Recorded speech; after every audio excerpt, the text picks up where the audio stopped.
ಇನ್ನು ಮಧ್ಯಾಹ್ನ 3 ಗಂಟೆಗೆ ಸಿಟಿ ರವಿ ಬೇಲ್ ಭವಿಷ್ಯ ನಿರ್ಧಾರವಾಗುತ್ತೆ. ಇತ್ತ ಬೆಂಗಳೂರಿನ ಜನಪ್ರತಿನಿಧಿಗಳ ಕೋರ್ಟ್ಗೂ ಕೂಡ ಸಿಟಿ ರವಿ ಬೇಲ್ ಅರ್ಜಿಯನ್ನು ಸಲ್ಲಿಸಿದ್ದಾರೆ. ಸಿಟಿ ರವಿ ಪರ ಹಿರಿಯ ವಕೀಲ ಅಶೋಕ್ ಹಾರ್ನಳ್ಳಿ ಅವರು ಅರ್ಜಿಯನ್ನು ಸಲ್ಲಿಸಿದ್ದಾರೆ.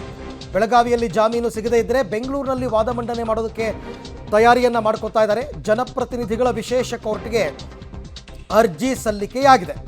ಒಂದು ಕಡೆ ಈಗಾಗಲೇ ಬೆಳಗಾವಿಯ JMFC ಕೋರ್ಟ್ನಲ್ಲಿ ಮಧ್ಯಾಹ್ನ 3 ಗಂಟೆಗೆ ಜಾಮೀನು ಭವಿಷ್ಯ ನಿರ್ಧಾರ ಆಗುತ್ತೆ. ಇವರು MLC ಕೂಡ ಆಗಿರೋದ್ರಿಂದ ಜನಪ್ರತಿನಿಧಿಗಳ ಕೋರ್ಟ್ಗೂ ಕೂಡ ಮೊರೆ ಹೋಗಿದ್ದಾರೆ. ಹಿರಿಯ ವಕೀಲ ಅಶೋಕ್ ಹಾರ್ನಳ್ಳಿ ಅವರು ಸಿಟಿ ರವಿ ಪರ ಈಗ ಅರ್ಜಿಯನ್ನು ಸಲ್ಲಿಸಿದ್ದಾರೆ. ಒಂದು ವೇಳೆ ಅಲ್ಲಿ ಸಿಗಲಿಲ್ಲ ಅಂದರೆ ಇಲ್ಲಿ ಬೇಲನ್ನು ಪಡೆದುಕೊಳ್ತಕ್ಕಂಥ ಲೆಕ್ಕಾಚಾರವನ್ನು ಹಾಕ್ಕೊಂಡಿದ್ದಾರೆ.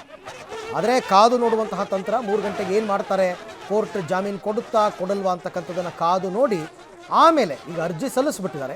ಆಮೇಲೆ ಅದನ್ನು ಕೈಗೆತ್ಕೊಳ್ಳೋದಕ್ಕೆ ಜನಪ್ರತಿನಿಧಿಗಳ ನ್ಯಾಯಕ್ಕೆ ಒತ್ತಾಯವನ್ನು ಮಾಡ್ತಾರೆ. ಸೊ ಹಾಗಾಗಿ ಈಗ ಸದ್ಯಕ್ಕಂತೂ ಎಲ್ಲ ರೀತಿಯ ತಯಾರಿಗಳನ್ನು ಕೂಡ ಸಿಟಿ ರವಿ ಪರ ವಕೀಲರು ಮಾಡ್ಕೋತಾ ಇದ್ದಾರೆ. ಒಂದು ಕಡೆ ಬೆಳಗಾವಿ, ಒಂದು ಕಡೆ ಬೆಂಗಳೂರು. ಬೆಳಗಾವಿಯಲ್ಲಿ ಈಗಾಗಲೇ ವಾದ ಮಂಡನೆ ಮುಕ್ತಾಯ ಆಗಿದೆ. ಮತ್ತು ಬೆಂಗಳೂರಿನಲ್ಲೂ ಕೂಡ ಅರ್ಜಿಯನ್ನು ಹಾಕ್ಕೊಂಡಿದ್ದಾರೆ. ಈ ಬಗ್ಗೆ ಮತ್ತಷ್ಟು ಮಾಹಿತಿ ನನ್ನ ಕೊಲೀಗ ಮುರಳೀಧರ್ ಅವರಿಂದ ಪಡ್ಕೊಳ್ಳೋಣ. ಮುರಳಿ, ಈಗ ಬೆಳಗಾವಿ JMFC ಕೋರ್ಟಲ್ಲಿ ವಾದ ಪ್ರತಿವಾದಗಳು ಮುಕ್ತಾಯವಾಗಿದ್ದು ಆದೇಶವನ್ನು ಕಾಯ್ದಿರಿಸಿರುವ ಸಂದರ್ಭದಲ್ಲಿ ಜನಪ್ರತಿನಿಧಿಗಳ ಕೋರ್ಟ್ಗೆ ಮತ್ತೆ ಅರ್ಜಿ ಹಾಕೋಬಹುದಾ ಅಂತ?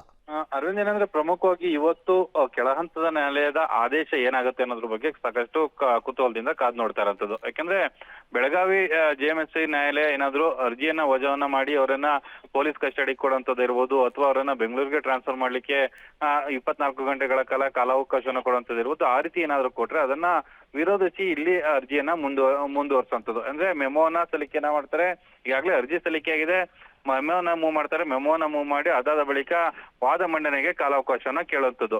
ಯಾಕೆಂದ್ರೆ ಅವರನ್ನ ಫಿಸಿಕಲ್ ಆಗಿ ಅವರನ್ನ ಅಪಿಯರ್ ಮಾಡ್ಬೇಕು ಅನ್ನೋಂತ ಇನ್ನು ಅವಶ್ಯಕತೆಗಳಿಲ್ಲ. ಯಾಕೆಂದ್ರೆ ಕೆಳಹಂತದ ನ್ಯಾಯಾಲಯ ಅರ್ಜಿಯನ್ನು ವಜಾ ಮಾಡಿದ್ರೆ ಆ ಹಿನ್ನೆಲೆಯಲ್ಲಿ ಬೆಳಗಾವಿಯ ನ್ಯಾಯಾಲಯ ಯಾವ ರೀತಿ ಆದೇಶವನ್ನ ಕೊಡುತ್ತೆ ಅನ್ನೋದ್ರ ಬಗ್ಗೆ ಕಾದ್ ನೋಡ್ತಾ ಇದ್ದಾರೆ. ಕಾದ್ ನೋಡಿದ ಬಳಿಕ 3 ಗಂಟೆಗೆ ಯಾವ ಆದೇಶ ಬರುತ್ತೆ, ಆದೇಶದ ಬಳಿಕ ಮುಂದಿನ ಪ್ರಕ್ರಿಯೆಯನ್ನ ಬೆಂಗಳೂರಿನಲ್ಲಿ ಮಾಡುವಂಥದ್ದು. Okay Murali, thank you. ತಮ್ಮೆಲ್ಲ ಮಾಹಿತಿಗೆ ಧನ್ಯವಾದ. ನೋಡೋಣ, ಅದಕ್ಕೆ ಹೇಳಿದ್ದು ನಾನು, ಕೋರ್ಟ್ ಏನು ಹೇಳುತ್ತೆ ಅಂತಕ್ಕಂಥದ್ದನ್ನ ಕಾದ್ ನೋಡಬೇಕು.